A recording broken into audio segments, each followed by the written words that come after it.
ജനൻ ടിവിയെ വിറപ്പിച്ച കുട്ടികളുണ്ട്. ആളുകളിലേക്ക് എത്തുന്നതിനെ കുറിച്ചും വലിയ വ്യാകുലരായി സംസാരിക്കുന്ന കേട്ടോ. നിങ്ങളൊക്കെ തിരുവനന്തപുരം കോർപ്പറേഷനില് ഇൻഡോർ മാത്ര എന്ന് പറയുന്നത് കേട്ടല്ലോ. ഇൻഡോറിലെ ജല ആ പൈപ്പ് ലൈൻ പൊട്ടി എത്ര പേര് മനുഷ്യന് മരിച്ചു. പിന്നെ കുറച്ചു മുമ്പേ സംസാരിച്ചു നിങ്ങളുടെ ഗണഗീതമൊക്കെ ദേശീയഗാനമാക്കിയിട്ടുള്ളത്. ഭരണഘടനാപരമായിട്ട് ഒരു മുനിസിപ്പൽ കോർപ്പറേഷനിലെ സത്യപ്രതിനിധി പറഞ്ഞിട്ട് കേട്ടുപോയാൽ മതി.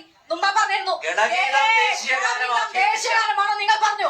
പിന്നെ ഇവിടെ സ്വാതന്ത്ര്യ സമരത്തിന് സേനാനികൾ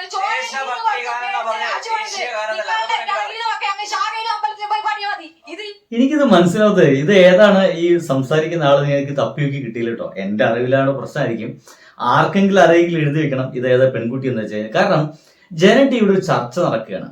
അപ്പൊ ഇവർക്ക് എങ്ങനെയൊക്കെ ചർച്ച ഡൈവേർട്ട് ചെയ്തുകൊണ്ടുള്ള ജനൻ ടിവിക്ക് എന്തായാലും ജനങ്ങളെ ഉപകാരപ്പെടുത്തുന്ന ചർച്ചകൾ അവർക്ക് നടത്താണ്ടാവില്ല. അവർക്കാകെ നടത്താനുള്ളത് അമ്പലം, ശബരിമല, ഗുരുവായൂർ ക്ഷേത്രം, ഇത് ഈ അമ്പലങ്ങളുമായി ബന്ധപ്പെട്ടിട്ടുള്ള വർത്തമാനങ്ങളല്ല ഇവർക്കൊന്നും പറയേണ്ടവില്ല.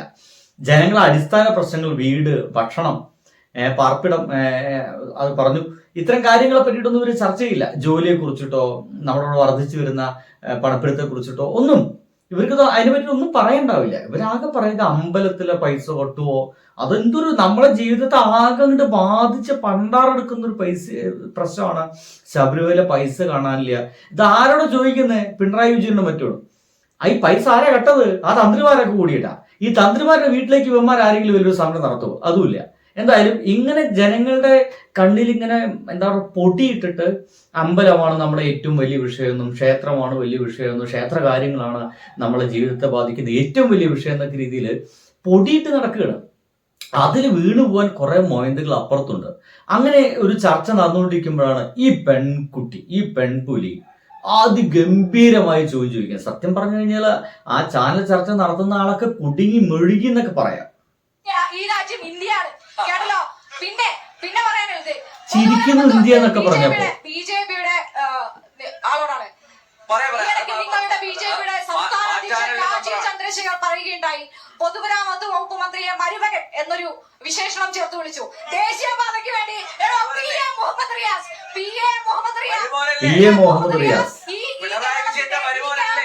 പൊതുമരാമത്ത് വകുപ്പ് മന്ത്രിയാണ്. പൊതുമരാമത്ത് വകുപ്പ് മന്ത്രിയുടെ എന്താണ് വകുപ്പെന്ന് അറിയില്ലെങ്കിൽ സാമാന്യ ബോധമുള്ളവരായി നിങ്ങളൊക്കെ വളർന്നു വരണമെന്നാണ് പറയാനുള്ളത്. പിന്നെ ദേശീയപാതയ്ക്ക് വേണ്ടി 5580 കോടിയാണ് മുടക്കിയത്. ആ അദ്ദേഹത്തെ ഈ ദേശീയപാത ഉദ്ഘാടനത്തിന് ക്ഷണിക്കാതെ ബിജെപിയുടെ സംസ്ഥാന അധ്യക്ഷൻ എന്നാ പിന്നെ KPCCയുടെ അധ്യക്ഷനെ വിളിക്കണം. നിങ്ങൾ എന്താ ഈ കാണിക്കുന്നത്? എന്നിട്ട് പറയുന്നു മരുമകൻ എന്ന്. ഈ കേരളത്തിന്റെ പൊതുമരാമത്ത് വകുപ്പ് മന്ത്രിയെ ഒരു ദേശീയപാത ഉദ്ഘാടനത്തിന് വിളിക്കാൻ നിങ്ങൾ സാമാന്യ ബോധം. ഞാനൊരു നിങ്ങളെ ആലോചനപ്പെടുത്തുന്ന അദ്ദേഹത്തിന്റെ പേരാണ്. അതെ, എനിക്കിത് സജഷൻ ആയിട്ടാണ് പറയുന്നത്. ഈ കേരളത്തിന്റെ പൊതുമരാമത്ത് വകുപ്പിന്റെ എന്താണ്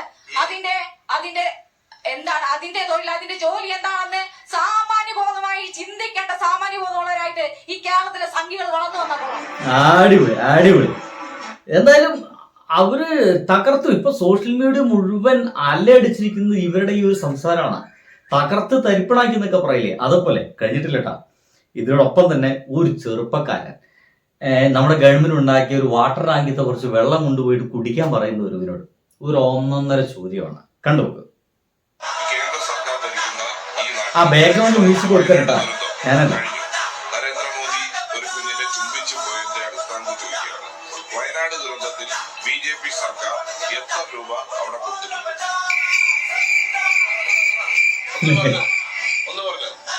ശബരിമല വിഷയവും നോക്കിയേ, അവിടെ BJP നേതാവിരിക്കുന്നുണ്ട്.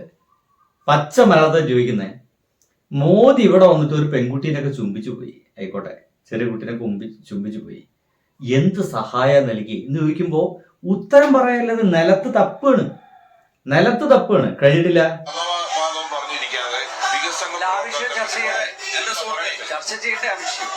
അതെന്താ ചോദിച്ച ചോദ്യത്തിന് ഉത്തരവില്ലെങ്കിൽ എന്താ?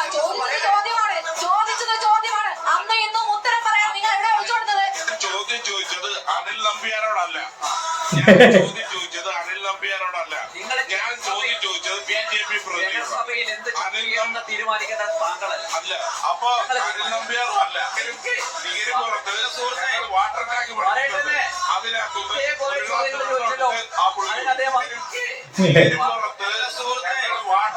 അവിടെ ഒരു വാട്ടർ ടാങ്ക് പണിതിട്ടുണ്ട്. അതിന് ഒരു ഗ്ലാസ് വെള്ളം എടുത്തിട്ട് ആ പുള്ളിക്ക് കുടിക്കാൻ കൊടുക്ക്, പിരിവെട്ടി കുത്തിരിക്കുന്നുണ്ട്. ഇതേപോലെ നമ്മുടെ മുമ്പിൽ വരുന്ന BJP-ക്കാരോട് ഇതേപോലെ നിങ്ങൾ എന്ത് വയനാടിന് കൊടുത്തു ചോദിക്കേണ്ടതാണ്. നിങ്ങൾ എന്താണ് വയനാടിന് കൊടുത്തത്? ഒറ്റ ചോദ്യം ചോദിക്കാൻ പാടുള്ളൂ, വേറെ ഒന്നും ചോദിക്കണ്ട. വയനാട് നമ്മുടെ കേരളത്തിലല്ലേ? ആ വയനാട്ടിൽ മരിച്ചുപോയത് മലയാളികളല്ലേ? മലയാളികളാണ്, നമ്മുടെ സഹോദരന്മാരാണ്. അത് എവിടെ മരണപ്പെട്ടാലും നമ്മുടെ സഹോദരന്മാരൊക്കെ തന്നെയാണ്. പക്ഷേ ഇത് മലയാളികളാണ് ഒരു രാത്രി നേരം വെളുക്കുമ്പോഴേക്കും മരണപ്പെട്ടു പോയത്. ഇപ്പോഴും എത്രയോ ആളുകൾ മണ്ണിൻ്റെ അടിയിൽ തന്നെയാണെന്ന് മനസ്സിലാക്കണം. അങ്ങനെ ആ മരണപ്പെട്ടു പോയവർക്ക് വേണ്ടിയിട്ട് അതൊരു ദേശീയ ദുരന്തമായി പ്രഖ്യാപിക്കാതെ ആ മരണപ്പെട്ടു പോയവരുടെ ആ ഒരു ശവശരീരത്തിന് മുകളിലൂടെ നടന്ന് ഫോട്ടോഷോട്ട് എടുത്തിട്ട് പോയതല്ലാതെ എന്താണ് തന്നത് എന്ന് വീട്ടിലേക്ക് വോട്ട് ചോദിച്ചു വരുന്ന ഓരോ BJP-ക്കാരോടും മലയാളിയാണെങ്കിൽ ചോദിക്കണം. മലയാളിയാണെങ്കിൽ, അഭിമാനമുള്ള മലയാളിയാണെങ്കിൽ ആ ചോദ്യം ചോദിക്കണം. എന്താണ് നിങ്ങൾ വയനാട്ടിലെ ജനങ്ങൾക്ക് വേണ്ടി കൊടുത്തത്? ഒന്നും കൊടുത്തിട്ടില്ല. വട്ടപൂജ്യം. എന്ത് ന്യായീകരണം കൊടുത്താലും അതിന് ഉത്തരം പറഞ്ഞതിന് ശേഷം മാത്രം മതി അടുത്ത സ്റ്റെപ്പ് എന്നുള്ളതാണ് വർത്തമാനം. അപ്പൊ എങ്ങനെ മുന്നോട്ട് പോവല്ലേ? ബൈ.